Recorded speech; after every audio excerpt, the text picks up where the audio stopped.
사랑하는 성도님들, 오늘 우리는 성경에서 가장 길고 가장 깊고 그리고 가장 두려운 예언서인 이사야서를 시작합니다. 많은 분들이 이사야서를 위로의 책, 메시아 예언의 책으로 기억하고 계시지요? 맞습니다. 이사야 40장에 위로하라, 내 백성을 위로하라는 우리에게 큰 위안을 줍니다. 이사야 53장에 고난받는 종의 예언은 예수님의 십자가를 선명하게 보여줍니다. 이사야 61장에 주께서 나를 보내사 마음이 상한 자를 고치며라는 말씀은 우리의 상처를 어루만집니다. 그런데 말입니다. 이사야서는 위로로 시작하지 않습니다. 은혜보다 먼저 등장하는 것이 있습니다. 그것은 바로 하나님의 거룩하심입니다. 성도님들, 혹시 이사야서를 처음부터 끝까지 읽어보신 적 있으십니까? 읽다 보면 놀라운 사실을 발견하게 됩니다. 이 책은 사람을 안심시키는 책이 아니라 사람을 하나님 앞에 세우는 책입니다. 편안하게 해주는 책이 아니라 먼저 불편하게 만드는 책입니다. 왜일까요? 진짜 위로는 값싼 위로가 아니기 때문입니다. 진짜 은혜는 거룩하신 하나님을 만난 후에야 경험할 수 있기 때문입니다. 여러분도 그런 경험이 있으신가요? 성경을 읽는데 위로받기보다 오히려 마음이 무거워지는 순간 말입니다. 설교를 듣는데 편안해지기보다 오히려 찔리는 순간 말입니다. 찬양을 부르는데 기쁘기보다 오히려 눈물이 나는 순간 말입니다. 바로 그 순간이 하나님을 제대로 만나기 시작하는 순간입니다. 오늘 우리는 이사야서 전체 이야기의 첫 장면으로 들어가려 합니다. 이사야가 하나님을 처음 만났던 그 순간, 그가 선지자로 부르심을 받았던 그 현장으로 함께 가보려 합니다. 그리고 이 한 가지 질문을 붙잡고 가겠습니다. 왜 하나님은 이사야를 부르셨을까? 세상의 기준으로 보면 이사야는 완벽한 후보가 아니었습니다. 그는 왕족 출신이었지만 왕이 아니었습니다.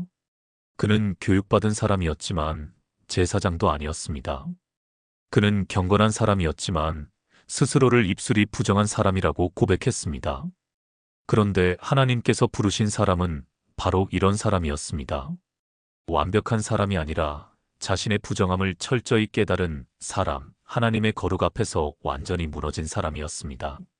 성도님들, 이것이 바로 오늘 우리가 함께 나눌 놀라운 진리의 시작입니다. 하나님은 능력 있는 사람을 찾지 않으십니다. 하나님은 무너질 줄 아는 사람, 거룩 앞에서 자신을 정직하게 보는 사람을 찾으십니다. 혹시 지금 여러분 자신이 부족하다고 느끼십니까? 나는 하나님께 쓰임받기에 너무 연약해, 너무 부족해, 너무 죄가 많아. 그렇다면 오늘 이 말씀이 여러분에게 큰 위로가 될 것입니다. 하나님은 바로 그런 사람을 찾고 계시기 때문입니다. 자, 이제 이사야 6장의 놀라운 현장 속으로 함께 들어가 보겠습니다. 성도님들, 여러분은 지금 무엇을 의지하며 살아가고 계십니까? 건강입니까? 재정입니까? 가족입니까? 직장입니까? 아니면 여러분 자신의 능력입니까? 우리는 살아가면서 수많은 것들을 의지합니다. 그것들이 있을 때는 안정감을 느낍니다. 미래를 계획할 수 있고 내일을 예측할 수 있습니다. 내일도 오늘처럼 괜찮겠지. 다음 달도 내년도 비슷하겠지. 그런데 그 의지하던 것이 갑자기 무너질 때가 있습니다. 건강하던 몸이 갑자기 병에 걸립니다. 안정적이던 직장이 갑자기 구조조정을 합니다. 든든하던 가족이 갑자기 흔들립니다. 확실하다고 믿었던 미래가 갑자기 불확실해집니다. 바로 그 순간 우리는 진짜 질문을 하게 됩니다. 하나님은 어디 계십니까? 하나님, 왜 이런 일이 일어난 겁니까? 이제 저는 어떻게 해야 합니까? 이사야가 바로 그런 순간을 경험했습니다. 그리고 놀랍게도 바로 그 순간 하나님을 만났습니다. 성경은 이렇게 시작합니다. 우시야 왕이 죽던 해에 내가 본즉 주께서 높이 들린 보좌에 앉으셨는데 그의 옷자락은 성전에 가득하였고. 이사야 6장 1절. 이 짧은 문장 속에 얼마나 많은 의미가 담겨 있는지 아십니까? 이것은 단순한 연도 표시가 아닙니다. 이것은 한 시대의 종료 선언입니다. 한 왕조의 끝을 알리는 종소리입니다. 백성들이 의지하던 안정이 무너지는 순간입니다. 우시야 왕이 누구였습니까? 그는 16세의 어린 나이에 왕이 되어 52년이나 통치한 왕입니다. 역대하 26장은 그의 업적을 이렇게 기록합니다. 그가 하나님의 뜻을 구하는 동안에는 하나님이 형통하게 하셨더라. 역대하 26장 5절. 그는 군대를 강화하고 성을 견고하게 하고 농업을 발전시켰습니다.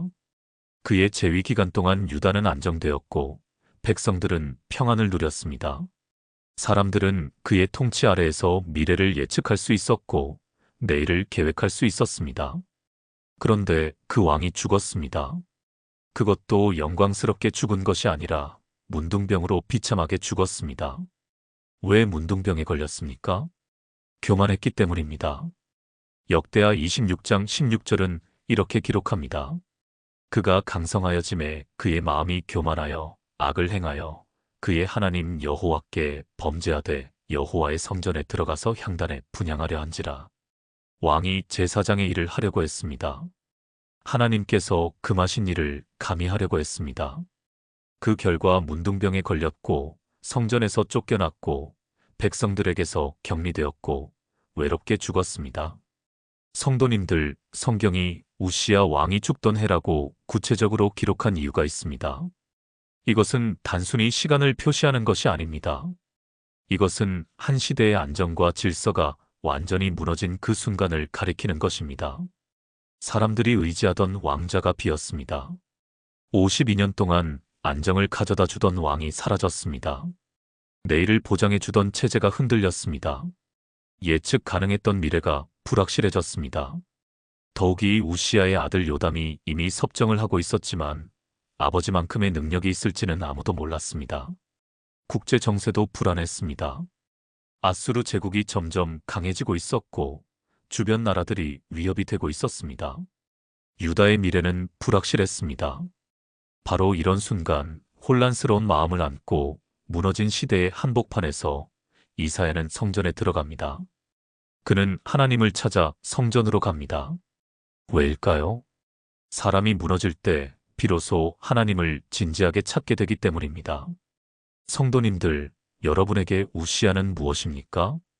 여러분이 평생 의지하며 살아온 그 무엇, 그것이 무너졌을 때 여러분은 어디로 가십니까? 어떤 분은 건강이 우시야였습니다. 나는 건강하니까 괜찮아. 나는 아직 젊으니까 괜찮아. 그런데 어느 날 갑자기 병원에서 진단을 받습니다. 그때 비로소 하나님을 진지하게 찾기 시작합니다. 어떤 분은 재정이 우시야였습니다. 나는 돈이 있으니까 괜찮아. 나는 저축이 있으니까 괜찮아. 그런데 어느 날 갑자기 사업이 실패하거나 직장을 잃습니다. 그때 비로소 하나님께 매달리기 시작합니다. 어떤 분은 자녀가 우시야였습니다. 우리 아이는 착하니까 괜찮아. 우리 아이는 똑똑하니까 괜찮아. 그런데 어느 날 갑자기 아이가 방황하거나 길을 잃습니다. 그때 비로소 무릎을 꿇고 기도하기 시작합니다. 어떤 분은 자신의 능력이 우시야였습니다. 나는 능력이 있으니까 괜찮아. 나는 열심히 하면 되니까 괜찮아. 그런데 어느 날 갑자기 자신의 한계를 만납니다. 그때 비로소 하나님의 도우심을 구하기 시작합니다. 이것이 바로 하나님이 일하시는 방법입니다. 하나님은 때로 우리가 의지하던 것들을 허락하십니다. 무너뜨리신다는 말이 아닙니다. 허락하신다는 말입니다. 우리가 너무 그것에 의지하고 있을 때 하나님은 그것이 흔들리도록 허락하십니다. 왜일까요? 우리를 벌하시려는 것이 아닙니다. 우리가 진짜 왕좌, 영원히 흔들리지 않는 그 보좌를 보게 하시려는 것입니다. 서울 강북에 사시는 한 권사님의 이야기를 들려드리겠습니다. 그분은 70평생을 한 집에서 사셨습니다. 그 집에서 시집 왔고 자녀를 낳았고 손주들을 안았습니다. 기쁨도 슬픔도 모두 그 집에서 경험했습니다. 그 집은 그분에게 단순한 집이 아니었습니다. 추억이었고 안정이었고 정체성이었습니다. 그런데 재개발이 결정되었습니다. 그 집이 철거되어야 했습니다. 철거되던 날 그분은 무너지는 집을 바라보며 눈물을 흘리셨다고 합니다. 70년의 추억이 무너지는 것 같았답니다. 인생의 뿌리가 뽑히는 것 같았답니다. 하나님, 왜 이런 일이 일어나는 겁니까? 저는 이제 어디로 가야 합니까? 그날 밤, 임시 거처에서 잠을 이루지 못하고 성경을 펼쳤을 때, 바로 이사야 6장 1절이 눈에 들어왔다고 합니다. 우시야 왕이 죽던 해에 내가 본즉 주께서 높이 들린 보좌에 앉으셨는데, 그 순간 깨달았답니다. 내 우시야가 무너졌구나. 내가 의지하던 집, 내 안정의 근거였던 그곳이 사라졌을 때, 비로소 나는 영원한 보좌를 올려다보게 되었구나. 그분은 계속 읽었습니다. 주께서 높이 들린 보좌에 앉으셨는데, 아, 내가 의지하던 집은 무너졌지만 하나님의 보좌는 여전히 높이 들려 있구나. 내 집은 사라졌지만 하나님은 여전히 왕좌에 계시는구나.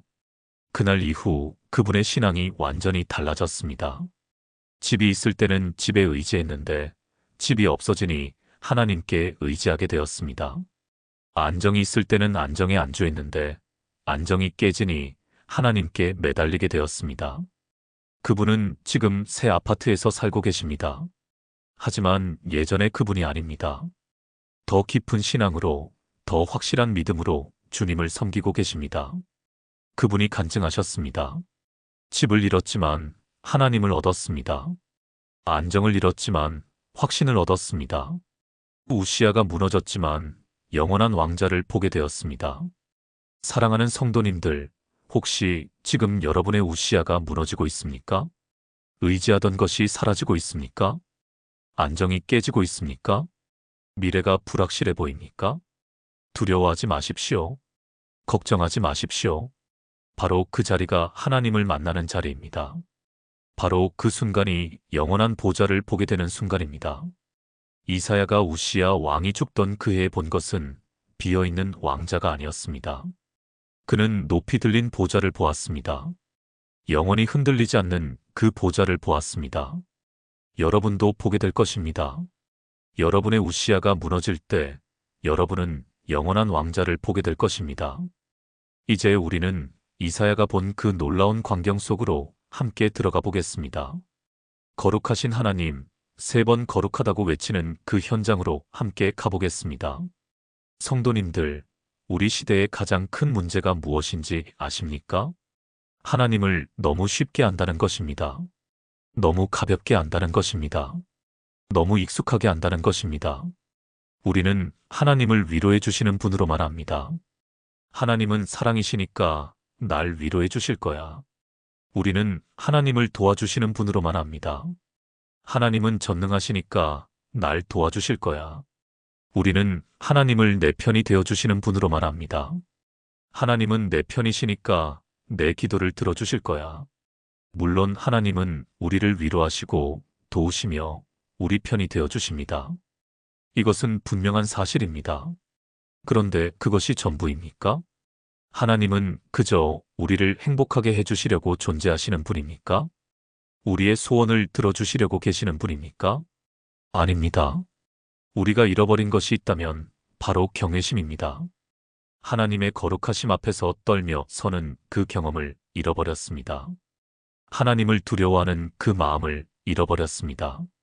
이사야는 그것을 회복했습니다. 그리고 그의 인생이 완전히 바뀌었습니다. 그 위에 스랍들이 섰는데 각기 6날개가 있어 그 둘로는 자기의 얼굴을 가리었고 그 둘로는 자기의 발을 가리었고 그 둘로는 날며 서로 외쳐 이르되 거룩하다 거룩하다 거룩하다 만군의 여호와여 그의 영광이 온 땅에 충만하도다 하더라. 이같이 외치는 자의 소리로 인하여 문지방의 터가 요동하며 성전의 연기가 충만한지라. 이사야 6장 2절에서 4절. 성도님들, 잠시 이 장면을 상상해 보십시오. 눈을 감고 함께 그 현장으로 들어가 보십시오. 이사야가 성전에 들어갑니다. 그런데 그가 본 것은 보통 성전의 모습이 아니었습니다. 하늘이 열렸습니다. 하나님의 보좌가 보였습니다. 그 보좌는 높이 들려 있었고 하나님의 옷자락만으로도 성전이 가득 찼습니다. 얼마나 크신 하나님이십니까? 얼마나 위대하신 하나님이십니까? 그 보좌 위에 스랍들이 날고 있습니다. 스랍은 불타는 자라는 뜻입니다. 하나님의 임재를 가장 가까이에서 경험하는 천사들입니다. 그들은 6날개를 가지고 있습니다. 2날개로는 자기 얼굴을 가립니다. 왜일까요? 거룩하신 하나님을 직접 바라볼 수 없기 때문입니다. 천사조차도 감히 하나님의 얼굴을 직접 볼 수 없습니다. 2날개로는 자기 발을 가립니다. 왜일까요?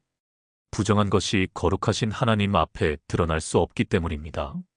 발도 가려야 할 만큼 하나님은 거룩하신 분입니다. 그리고 나머지 2날개로는 날며 외칩니다. 거룩하다, 거룩하다, 거룩하다, 만군의 여호와여. 그 소리가 얼마나 컸는지 문지방의 터가 요동합니다. 성전이 흔들립니다. 그리고 연기가 성전에 충만합니다.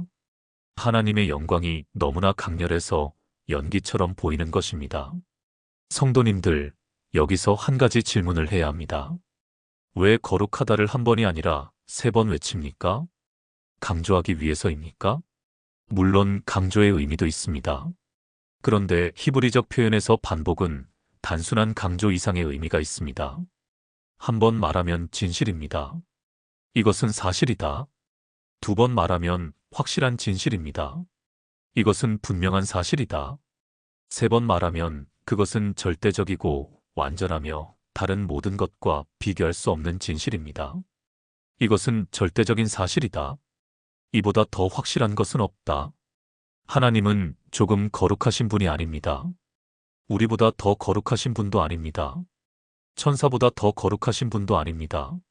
하나님은 전적으로 완전히 다른 차원의 거룩함 자체이십니다. 거룩함의 기준이 하나님이십니다. 거룩함의 근원이 하나님이십니다. 거룩함의 완성이 하나님이십니다. 우리가 거룩하다고 말할 때 그것은 하나님을 기준으로 측정한 것입니다. 그래서 스랍들은 거룩하다, 거룩하다, 거룩하다라고 3번 외치는 것입니다. 절대적으로 거룩하시다, 완전히 거룩하시다, 비교할 수 없이 거룩하시다. 오늘날 우리는 이 경외심을 잃어버렸습니다. 예배 시간에 늦게 들어오면서도 아무렇지 않게 생각합니다. 좀 늦었지만 뭐 어때? 하나님은 사랑이시잖아. 찬양을 부르면서도 다른 생각을 합니다. 점심에 뭘 먹지? 오후에 뭘 하지? 설교를 듣다가 졸거나 핸드폰을 봅니다. 목사님 설교가 좀 지루하네. 카톡이나 확인해야지. 기도를 하면서도 형식적으로 합니다. 주님 감사합니다. 사랑합니다. 아멘. 마음은 없고 입술만 움직입니다. 이것은 하나님을 가벼이 여기는 것입니다. 하나님의 거룩을 무시하는 것입니다.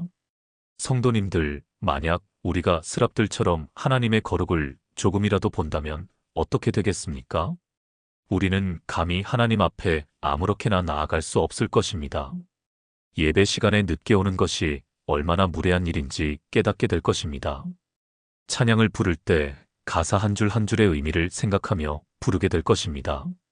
설교를 들을 때 하나님의 음성을 듣는다는 마음으로 집중하게 될 것입니다. 기도를 할 때 진심으로 온 마음을 다해 기도하게 될 것입니다. 거룩 앞에서는 설명이 필요 없습니다. 변명도 요청도 약속도 사라집니다. 오직 경배만 남습니다. 오직 경외만 남습니다. 오직 두려움과 떨림으로 나아가는 것만 남습니다. 우리가 회복해야 할 것은 바로 이 경외심입니다. 부산의 한 교회에 30년을 다니신 장로님이 계셨습니다. 그분은 늘 교회 일에 앞장서시고 헌신하시고 봉사하시는 분이셨습니다. 새벽 기도도 빠지지 않으시고 주일 예배도 항상 일찍 오시고 교회 청소도 솔선수범하셨습니다. 모든 사람이 그분을 신앙이 좋은 장로님이라고 생각했습니다. 그런데 어느 날 새벽 기도회에 들어가시려다가 성전 입구에서 갑자기 멈춰 서셨다고 합니다. 왜 멈춰 서셨을까요? 갑자기 이런 생각이 드셨답니다. 내가 지금 어디로 들어가려는가? 거룩하신 하나님이 계신 곳으로 들어가는데 나는 너무 쉽게 들어가지 않았는가? 나는 마치 친구 집에 가는 것처럼 교회에 오지 않았는가? 하나님의 거룩을 생각하며 들어간 적이 있었는가? 그날 그 장로님은 성전 입구에서 5분 동안 서 계셨답니다. 눈을 감고 기도하셨답니다. 거룩하신 하나님, 부정한 이 종이 주님 앞에 나아갑니다.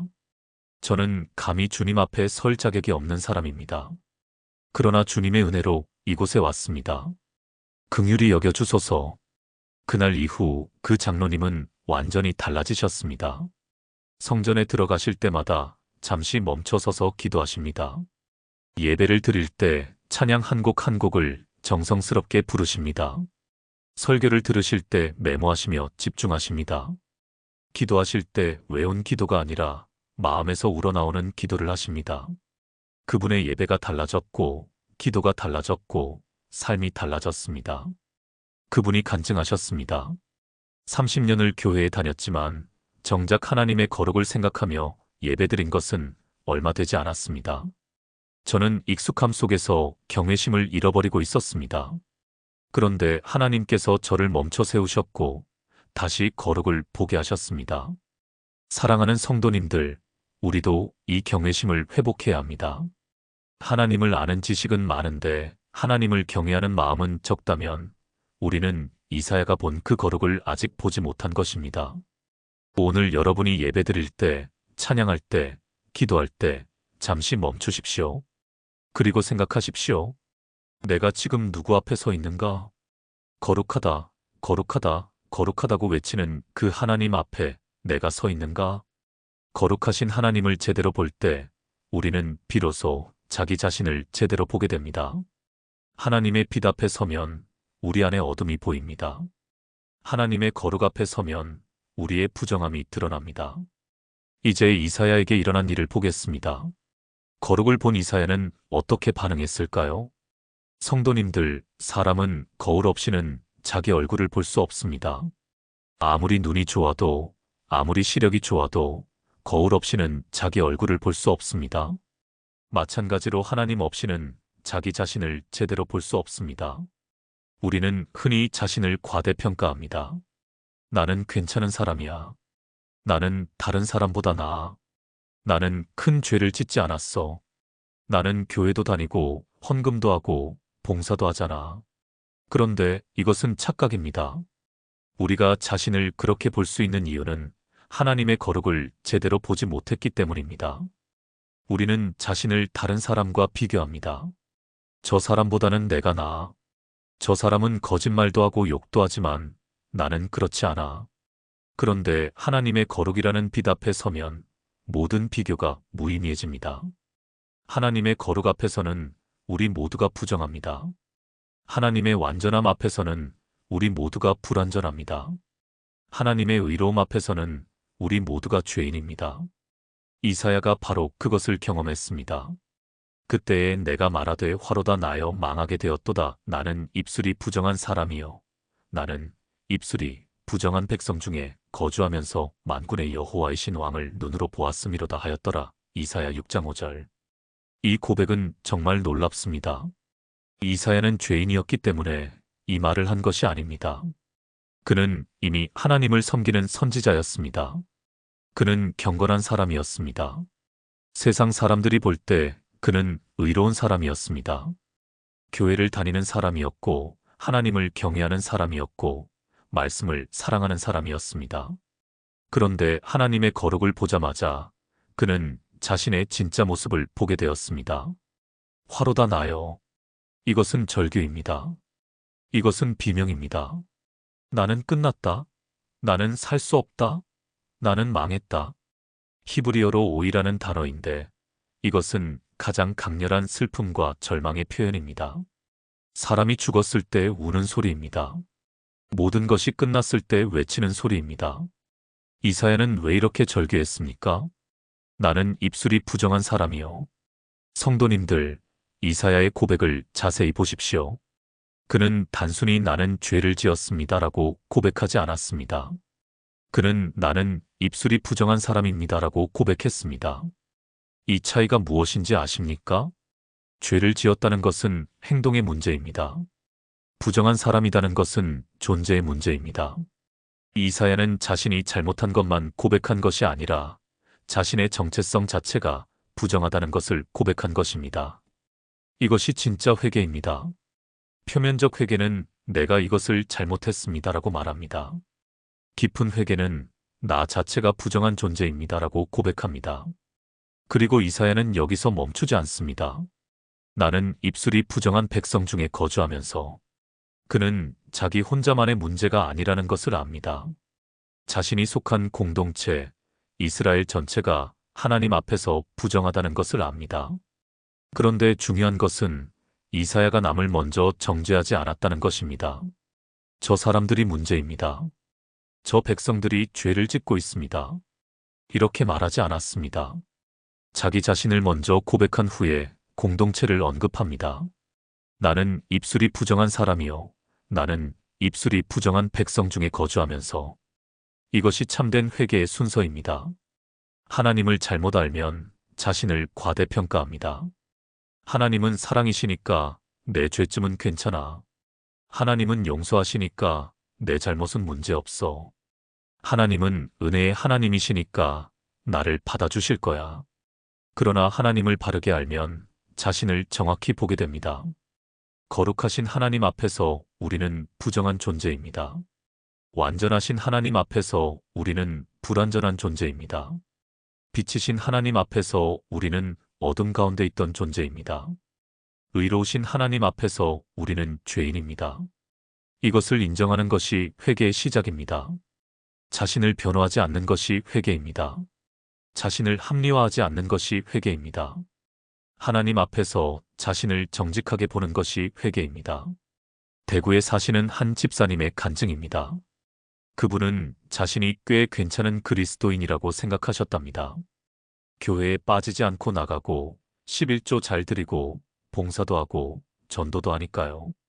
다른 사람들과 비교하면 자신이 꽤 신앙생활을 잘하는 것 같았답니다. 저 사람은 교회도 안 나가는데 나는 매주 나가잖아. 저 사람은 11조도 안 하는데 나는 잘하잖아. 저 사람은 봉사도 안 하는데 나는 헌신하잖아. 그런데 어느 날 새벽 기도 중에 이사야 6장을 묵상하다가 깨달았다고 합니다. 거룩하신 하나님, 스랍들이 거룩하다, 거룩하다, 거룩하다고 외치는 그 하나님. 그 하나님 앞에 자신을 놓았을 때 모든 비교가 무의미해졌답니다. 나는 지금까지 거룩하신 하나님을 진짜로 본 적이 없구나. 내가 본 하나님은 내가 상상한 하나님이었구나. 그날 집사님은 처음으로 진짜 회개를 경험하셨답니다. 무릎을 꿇고 울면서 기도하셨답니다. 화로다 나여. 나는 입술이 부정한 사람입니다. 내 입으로 얼마나 많은 비방과 원망과 불평을 토해냈습니까? 내가 드린 찬양과 기도도 얼마나 형식적이었습니까? 나는 교회는 다녔지만 거룩하신 하나님을 제대로 만난 적이 없었습니다. 그날 이후 그분은 완전히 다른 사람이 되셨습니다. 예배가 달라졌고 말이 달라졌고 삶이 달라졌습니다. 다른 사람과 비교하지 않고 하나님의 거룩을 기준으로 자신을 돌아보게 되었습니다. 사랑하는 성도님들, 우리도 이사야처럼 화로다 나여라고 고백해야 합니다. 이것은 절망의 고백이 아닙니다. 이것은 정직의 고백입니다. 하나님 앞에서 자신을 정직하게 보는 것, 그것이 회개입니다. 자신을 변호하지 않는 것, 그것이 회개입니다. 자신을 합리화하지 않는 것, 그것이 회개입니다. 그런데 놀라운 일이 일어납니다. 무너진 이사야에게 하나님이 다가오십니다. 정결케 하시는 은혜가 임합니다.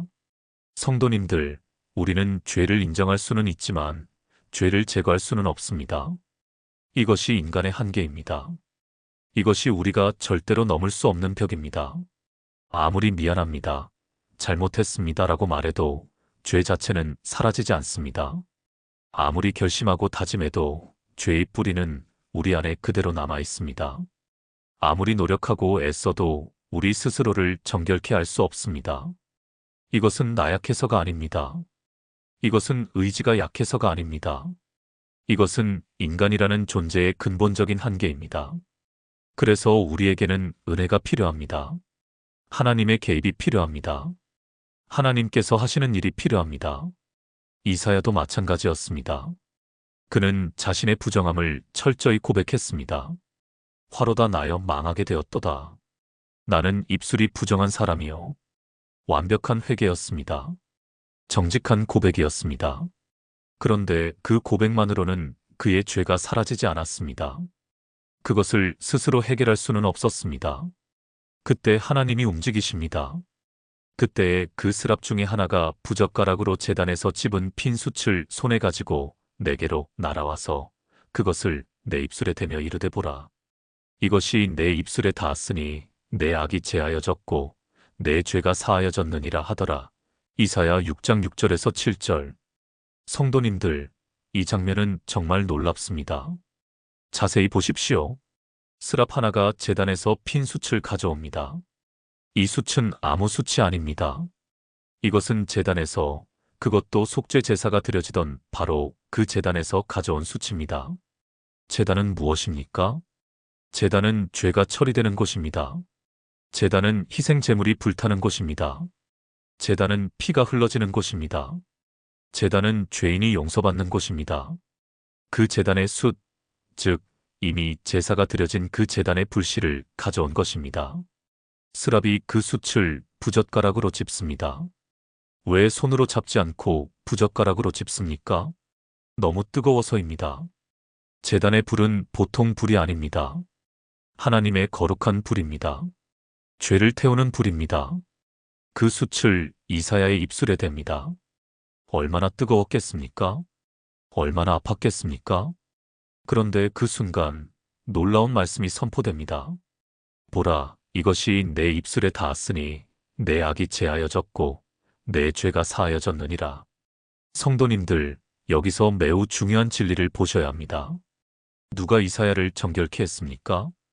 이사야 자신입니까? 아닙니다. 하나님이십니다. 이사야는 회개했지만 정결케 한 것은 하나님이셨습니다. 이사야는 자신의 부정함을 고백했지만 그것을 제거한 것은 하나님이셨습니다. 이사야는 화로다 나여라고 외쳤지만 그를 살리신 것은 하나님이셨습니다. 회개는 우리가 하지만 정결은 하나님이 하십니다. 고백은 우리가 하지만 용서는 하나님이 하십니다. 무너짐은 우리가 경험하지만 회복은 하나님이 하십니다. 이것이 바로 은혜입니다. 은혜란 무엇입니까? 우리가 할 수 없는 것을 하나님이 하시는 것입니다. 우리가 도달할 수 없는 곳에 하나님이 오시는 것입니다. 우리가 해결할 수 없는 것을 하나님이 해결하시는 것입니다. 그리고 이 은혜는 값없이 주어지는 것이 아닙니다. 제단의 숯, 즉 희생 제사를 통해 주어지는 것입니다. 이것은 십자가를 예표합니다. 예수님의 피를 통해 우리가 정결케 되는 것을 미리 보여주는 것입니다. 오늘날 많은 사람들이 자기 힘으로 변화하려고 합니다. 나는 이제 안 그럴 거야. 나는 다시는 그런 죄를 짓지 않을 거야. 나는 더 나은 사람이 될 거야. 나는 열심히 노력할 거야. 이런 결심은 좋습니다. 이런 다짐은 아름답습니다. 그러나 이것만으로는 부족합니다. 왜냐하면 우리는 스스로를 변화시킬 수 없기 때문입니다. 우리에게는 하나님의 은혜가 필요합니다. 제단의 숯이 필요합니다. 십자가의 능력이 필요합니다. 예수님의 보혈이 필요합니다. 우리가 아무리 노력해도 우리 스스로를 정결케 할 수 없습니다. 우리가 아무리 결심해도 우리 스스로를 의롭게 할 수 없습니다. 오직 하나님만이 우리를 정결케 하실 수 있습니다. 오직 예수님의 피만이 우리를 깨끗하게 할 수 있습니다. 그래서 우리는 매일 십자가로 나아가야 합니다. 매일 하나님의 은혜를 구해야 합니다. 하나님, 저를 정결케 해주소서. 제 힘으로는 안 됩니다. 주님의 은혜로 저를 변화시켜 주소서. 서울 강서구에 사시는 한 집사님의 간증입니다. 그분은 오랫동안 알코올 중독으로 고생하셨습니다. 처음에는 가볍게 시작했지만 점점 깊이 빠져들었고 어느 순간 스스로 조절할 수 없는 상태가 되었습니다. 술을 끊으려고 수없이 다짐하셨습니다. 이번이 마지막이야. 다시는 안 마실 거야. 금주 선언을 하시고 술병을 다 버리시고 친구들에게도 다짐하셨습니다. 그런데 며칠 지나지 않아 다시 마시게 되었습니다. 한 번 실패하고 2번 실패하고 10번 실패하고 100번 실패했습니다. 그분은 절망했습니다. 나는 왜 이 모양일까? 나는 왜 변하지 못할까? 나는 왜 이렇게 의지가 약할까? 자신을 미워하게 되었고 자신을 포기하게 되었습니다. 나는 안 돼. 나는 평생 이렇게 살 거야. 그러던 어느 날 새벽 기도회에서 이사야 6장을 읽게 되었습니다. 그때에 그 스랍 중에 하나가 부젓가락으로 제단에서 집은 핀 숯을 손에 가지고 내게로 날아와서 그것을 내 입술에 대며 이르되 보라, 이것이 내 입술에 닿았으니 내 악이 제하여졌고 내 죄가 사하여졌느니라. 그때 깨달으셨답니다. 내가 나를 바꾸는 게 아니구나. 하나님이 나를 바꾸시는구나. 내 의지로 끊는 게 아니구나. 하나님의 은혜로 끊어지는구나. 내가 정결케 되는 게 아니라 하나님이 나를 정결케 하시는구나. 그날부터 그분의 기도가 완전히 달라졌습니다. 하나님, 제가 술을 끊겠습니다가 아니라 하나님, 이 중독을 끊어주소서로 바뀌었습니다. 제가 변하겠습니다가 아니라 하나님, 저를 변화시켜 주소서로 바뀌었습니다. 제 힘으로 하겠습니다가 아니라 주님의 은혜로 해주소서로 바뀌었습니다. 그리고 놀라운 일이 일어났습니다. 10년을 고생하던 중독에서 완전히 자유케 되셨습니다. 본인의 노력이 아니라 하나님의 은혜로 말입니다. 제단의 숯이 그분의 입술에 닿은 것처럼 하나님이 직접 그분을 정결케 하신 것입니다. 그분은 지금 같은 중독으로 고생하는 사람들을 돕는 사역을 하고 계십니다. 그리고 항상 이렇게 말씀하신답니다. 여러분의 힘으로는 안 됩니다. 하나님의 은혜가 필요합니다.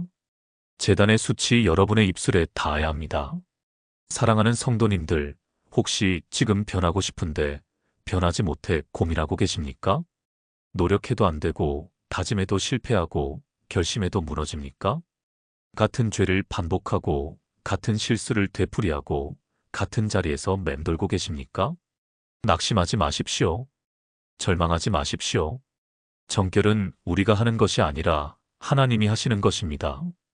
변화는 우리의 노력이 아니라 하나님의 은혜로 오는 것입니다. 우리는 다만 우리의 부정함을 고백하면 됩니다. 우리의 연약함을 인정하면 됩니다. 우리의 무능력을 인정하면 됩니다. 그러면 하나님께서 제단의 숯을 우리 입술에 대실 것입니다. 내 악이 제하여졌고 내 죄가 사하여졌느니라고 선포하실 것입니다. 이제 정결케 된 이사야에게 일어나는 놀라운 일을 보겠습니다. 하나님의 부르심이 임합니다. 성도님들, 하나님은 억지로 하는 봉사를 원하지 않으십니다. 의무감으로 드리는 헌신을 기뻐하지 않으십니다. 마지못해 하는 섬김을 받지 않으십니다. 고린도후서 9장 7절은 이렇게 말합니다. 각각 그 마음에 정한 대로 할 것이요 인색함으로나 억지로 하지 말지니 하나님은 즐겨내는 자를 사랑하시느니라. 하나님이 원하시는 것은 자발적인 헌신입니다. 기쁨으로 드리는 섬김입니다. 감격으로 하는 봉사입니다. 그런데 이런 자발성은 어디서 나올까요? 억지로 만들어낼 수 있습니까? 자발적으로 해야지. 기쁘게 해야지. 이렇게 다짐한다고 자발성이 생깁니까? 아닙니다. 자발성은 은혜를 경험한 데서 나옵니다. 용서받은 자의 감격에서 나옵니다. 정결케 된 자의 기쁨에서 나옵니다. 사랑받은 자의 반응에서 나옵니다. 이사야가 바로 그랬습니다.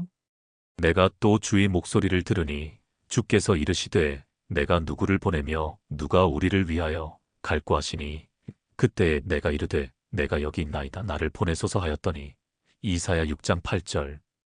이 구절은 정말 아름답습니다. 하나님의 질문을 보십시오.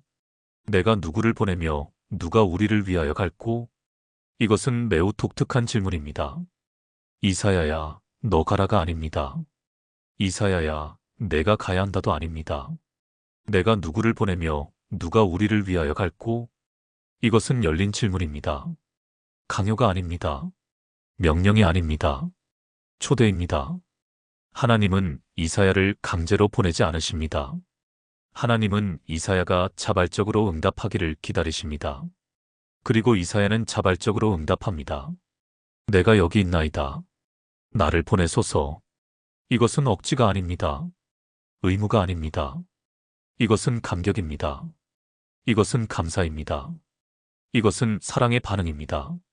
성도님들, 여기서 순서가 매우 중요합니다. 이 순서를 절대로 바꾸면 안 됩니다. 첫째, 하나님의 거룩을 보았습니다. 둘째, 자신의 부정함을 깨달았습니다. 셋째, 은혜로 정결케 되었습니다. 넷째, 사명을 받았습니다. 이 순서를 바꾸면 어떻게 됩니까? 정결하지 않은 상태에서 사명을 받으면 교만해집니다. 나는 하나님께 선택받은 특별한 사람이야.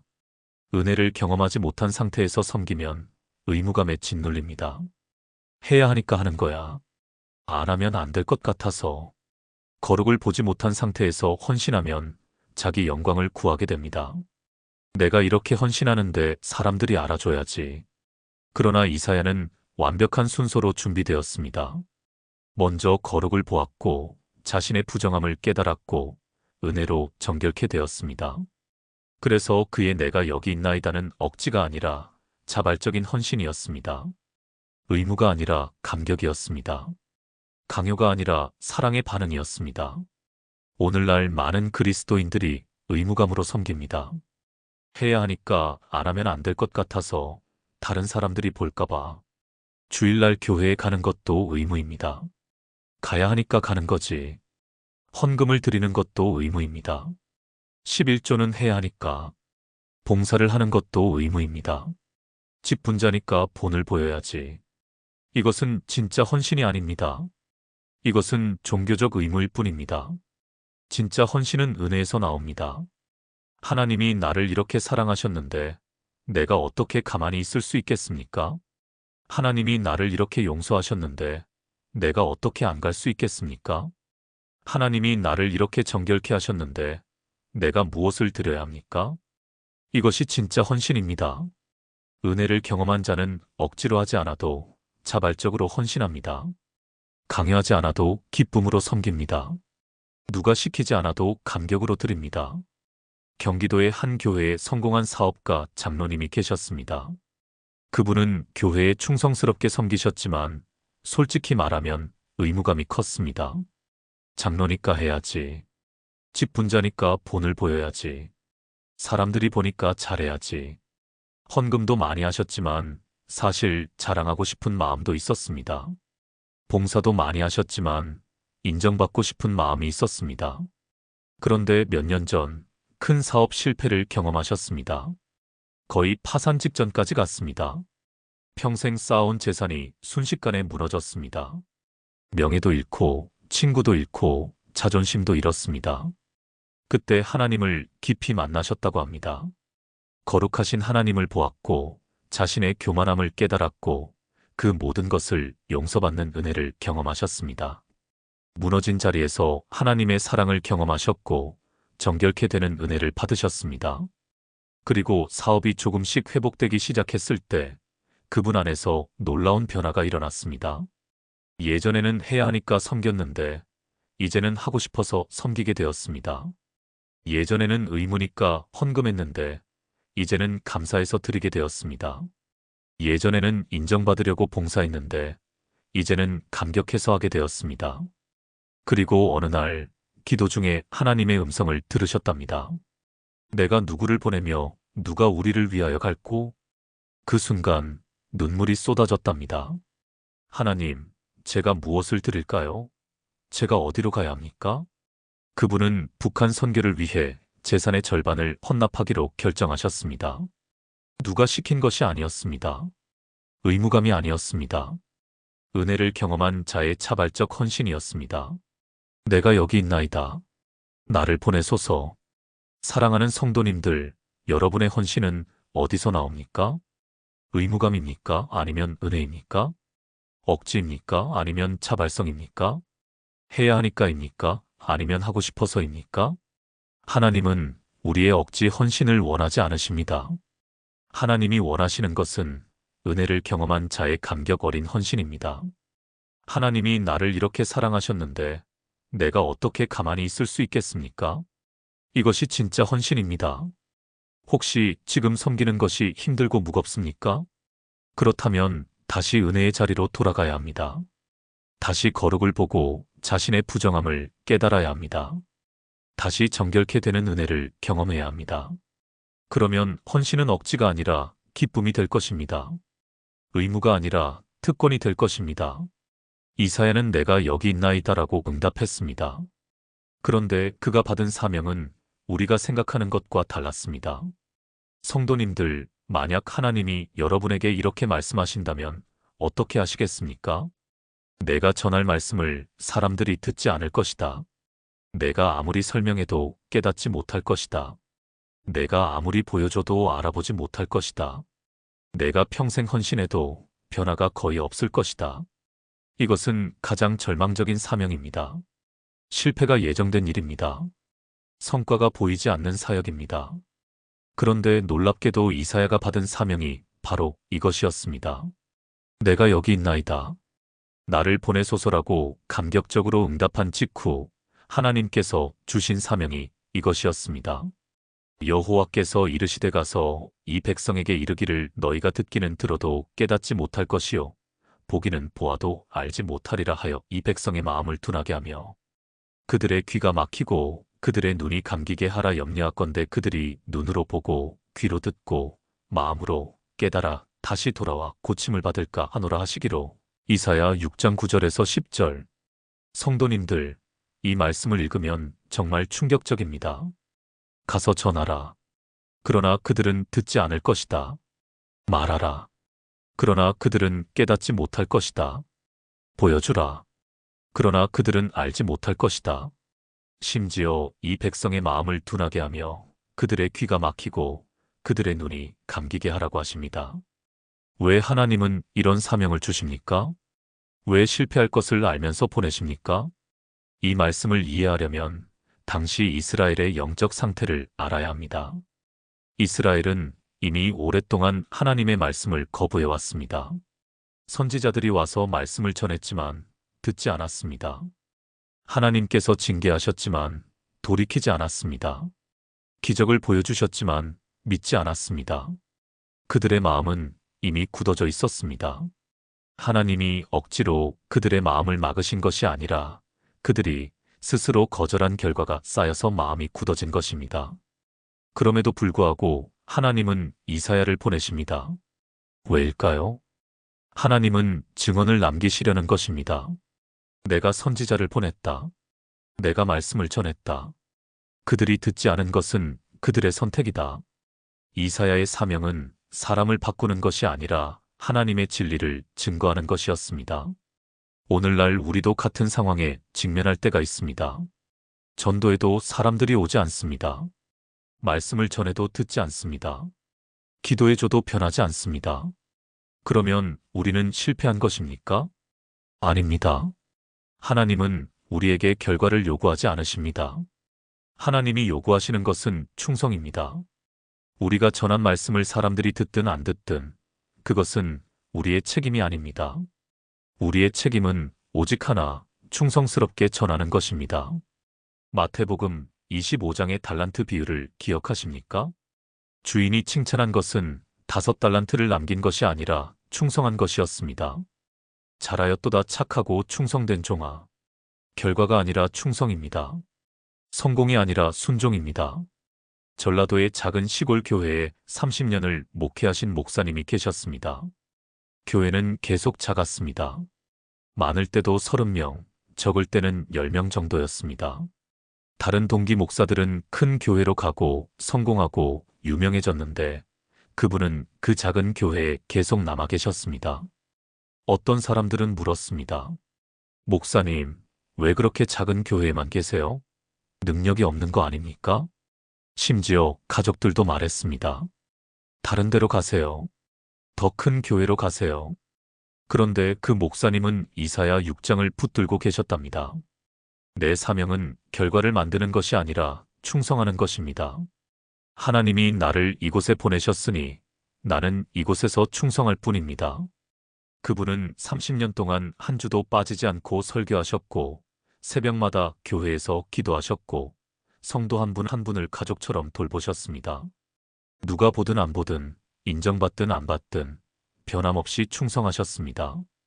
그러던 어느 날 그 작은 교회에서 한 청년이 헌신했습니다. 그 청년은 신학교를 졸업하고 지금 북한 선교를 위해 목숨 걸고 일하고 있습니다. 그리고 그 청년의 간증은 이렇습니다. 저는 큰 교회 목사님들의 설교를 듣고 감동받은 것이 아닙니다. 30년 동안 작은 교회에서 변함없이 충성하신 그 목사님의 삶을 보고 헌신을 결심했습니다.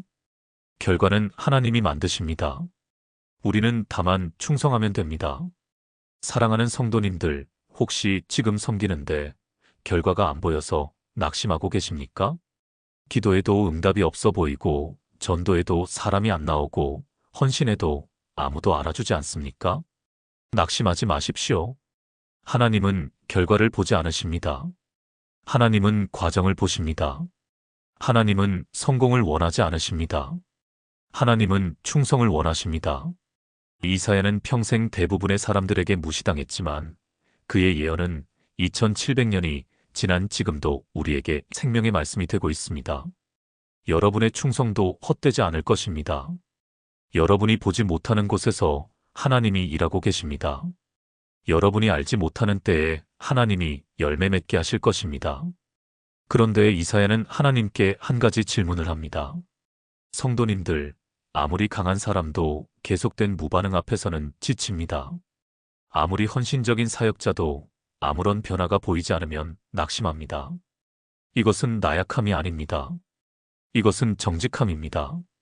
이것은 인간적인 반응입니다. 이사야도 마찬가지였습니다. 그는 하나님의 부르심을 받았고 정결함을 입었고 자발적으로 헌신했습니다. 그런데 사명의 내용은 절망적이었습니다. 아무도 듣지 않을 것이다. 아무도 깨닫지 못할 것이다. 그래서 이사야는 정직하게 질문합니다. 그때에 내가 이르되 주여 어느 때까지니까 하였더니 주께서 대답하시되 성읍들은 황폐하여 주민이 없으며 가옥들에는 사람이 없고 토지는 완전히 황폐하게 되며 여호와께서 사람들을 멀리 옮기심으로 이 땅 가운데에 황폐한 곳이 많을 때까지니라. 그 중에 10분의 1이 아직 남아있을지라도 이것도 황폐하게 될 것이나 밤나무와 상수리나무가 배임을 당하여도 그 그루터기는 남아있는 것 같이 거룩한 씨가 이 땅의 그루터기니라 하시니라. 이사야 6장 11절에서 13절. 이 질문 속에는 지쳐있는 한 사람의 마음이 담겨 있습니다. 주님, 대체 언제까지입니까? 언제까지 아무도 듣지 않는 말씀을 전해야 합니까? 언제까지 아무 열매도 맺지 못하는 사역을 해야 합니까? 언제까지 변화가 보이지 않는 기도를 해야 합니까? 이것은 원망이 아닙니다. 이것은 정직한 질문입니다. 하나님은 이런 정직한 질문을 기뻐하십니다. 하나님은 우리가 감정을 숨기기를 원하지 않으십니다. 하나님은 우리가 정직하기를 원하십니다. 하나님의 대답은 위로가 아니었습니다. 성읍들은 황폐하여 주민이 없으며 가옥들에는 사람이 없고 이 토지는 완전히 황폐하게 되며, 다시 말해서 끝까지라는 것입니다. 모든 것이 무너질 때까지입니다. 아무도 남지 않을 때까지입니다. 성도님들, 이 대답은 희망을 주는 말씀이 아닙니다. 그런데 하나님은 이사야에게 현실을 숨기지 않으십니다. 너의 사명은 쉽지 않을 것이다. 내가 살아있는 동안 큰 변화를 보지 못할 수도 있다. 그럼에도 불구하고 너는 충성해야 한다. 그런데 말씀은 여기서 끝나지 않습니다. 그 중에 10분의 1이 아직 남아있을지라도 이것도 황폐하게 될 것이나 밤나무와 상수리나무가 배임을 당하여도 그 그루터기는 남아있는 것 같이 거룩한 씨가 땅의 그루터기니라. 그루터기입니다. 나무가 베어져도 그루터기는 남습니다. 그리고 그 그루터기에서 새싹이 나옵니다. 이것이 하나님의 방법입니다. 하나님은 완전히 끝내지 않으십니다. 심판 가운데에서도 하나님은 항상 씨앗을 남기십니다. 그 씨앗을 거룩한 씨라고 부릅니다. 이사야서 전체를 관통하는 중요한 단어가 남은 자입니다. 모두가 돌아서도 모두가 무너져도 하나님은 항상 남은 자를 두십니다. 노아 시대에도 세상이 완전히 타락했지만 노아의 가족 8명이 남았습니다. 소돔과 고모라가 멸망할 때도 롯의 가족이 남았습니다. 바벨론, 포로 시대에도 다니엘과 그의 친구들이 남았습니다. 하나님은 항상 남은 자를 통해 새로운 역사를 시작하십니다. 1950년 한국 전쟁 때의 이야기입니다. 평양이 함락되고 수많은 교회가 불타고 수많은 목사님들과 성도들이 순교했습니다. 어떤 사람들은 말했습니다. 한국 교회는 끝났다. 이제 기독교는 한국에서 사라질 것이다. 모든 것이 무너진 것처럼 보였습니다. 그런데 그루터기가 남아 있었습니다. 남쪽으로 피난 온 성도들, 산속에 숨어서 기도하던 성도들, 감옥에서도 찬양하던 성도들. 그 남은 자들을 통해 하나님은 놀라운 일을 하셨습니다. 전쟁이 끝나고 50년이 지났을 때 한국은 세계에서 가장 큰 교회들이 있는 나라가 되었습니다. 세계 선교를 감당하는 나라가 되었습니다. 이것이 바로 그루터기의 능력입니다. 하나님은 남은 자를 통해 새로운 역사를 쓰십니다. 사랑하는 성도님들, 혹시 지금 주변을 보면서 절망하고 계십니까? 교회가 점점 약해지고 신앙이 점점 식어가고 세상이 점점 악해지는 것 같아. 낙심하지 마십시오. 하나님은 항상 남은 자를 두십니다. 그리고 그 남은 자를 통해 새로운 역사를 시작하십니다. 여러분이 바로 그 남은 자가 되십시오. 세상이 아무리 어두워도 빛으로 남으십시오. 사람들이 아무리 돌아서도 끝까지 충성하십시오. 여러분이 바로 하나님의 그루터기입니다. 사랑하는 성도님들, 오늘 우리는 이사야가 부르심받는 과정을 함께 보았습니다. 7가지 단계를 지나왔습니다. 첫째, 우시야 왕이 죽던 해, 우리가 의지하던 것이 무너질 때 하나님을 만납니다. 둘째, 거룩하신 하나님을 보다. 그 하나님의 거룩을 제대로 볼 때 경외심이 회복됩니다. 셋째, 화로다 나요. 그 거룩을 보면 자신의 부정함을 깨닫게 됩니다. 넷째, 제단의 숫. 그 정결은 우리가 하는 것이 아니라 하나님이 하시는 은혜입니다. 다섯째, 내가 여기 있나이다. 그 은혜를 경험한 자는 자발적으로 헌신합니다. 여섯째, 듣지 않을 백성에게. 그 하나님은 결과가 아닌 충성을 원하십니다. 일곱째, 언제까지입니까? 그 하나님은 완전히 끝내지 않으시고 항상 그루터기를 남기십니다. 이것이 바로 하나님이 사람을 부르시는 방법입니다. 완벽한 사람을 부르시는 것이 아니라 무너진 사람을 일으키시고 부정한 사람을 정결케 하시고 그를 통해 놀라운 일을 하십니다. 사랑하는 성도님들, 여러분은 어떻습니까? 혹시 지금 여러분의 우시아가 무너지고 있습니까? 의지하던 것이 사라지고 안정이 깨지고 미래가 불확실해 보입니까? 두려워하지 마십시오. 바로 그 자리가 하나님을 만나는 자리입니다. 혹시 여러분 자신의 부정함, 연약함, 죄됨이 너무 크게 느껴집니까? 나 같은 사람을 하나님이 쓰실 수 있을까? 걱정하지 마십시오. 하나님은 완벽한 사람을 찾지 않으십니다. 하나님은 자신의 부정함을 깨닫고 하나님의 은혜를 구하는 사람을 찾으십니다. 이사야는 이렇게 시작했습니다. 화로다 나여 망하게 되었도다. 나는 입술이 부정한 사람이요. 그러나 그는 이렇게 끝났습니다. 내가 여기 있나이다. 나를 보내소서. 여러분도 이렇게 될 수 있습니다. 무너짐에서 시작해서 헌신으로 끝날 수 있습니다. 절망에서 시작해서 사명으로 끝날 수 있습니다. 부정함에서 시작해서 거룩함으로 끝날 수 있습니다. 왜냐하면 하나님께서 제단의 숯을 여러분의 입술에 대시고 내 악이 제하여졌고 내 죄가 사하여졌느니라고 선포하실 것이기 때문입니다. 오늘 이 말씀이 여러분의 마음에 닿았다면 좋아요를 눌러주시고 아래 댓글에 내가 여기 있나이다라고 남겨주세요. 그리고 이 은혜를 더 많은 분들과 나누고 싶으시다면 공유 부탁드립니다. 다음 시간에는 이사야서 2화로 찾아뵙겠습니다. 들어도 듣지 않는 백성, 이사야가 받은 가장 절망적인 사명. 이 예언자는 아무도 듣지 않을 말씀을 전하라는 사명을 받게 됩니다. 그럼에도 불구하고 그는 평생 충성했습니다. 왜일까요? 다음 시간에 함께 나누겠습니다. 하나님의 은혜가 여러분과 함께 하시기를 기도합니다. 거룩하신 하나님 앞에서 자신을 정직하게 보고 은혜로 정결케 되어 자발적으로 헌신하는 여러분이 되시길 축복합니다.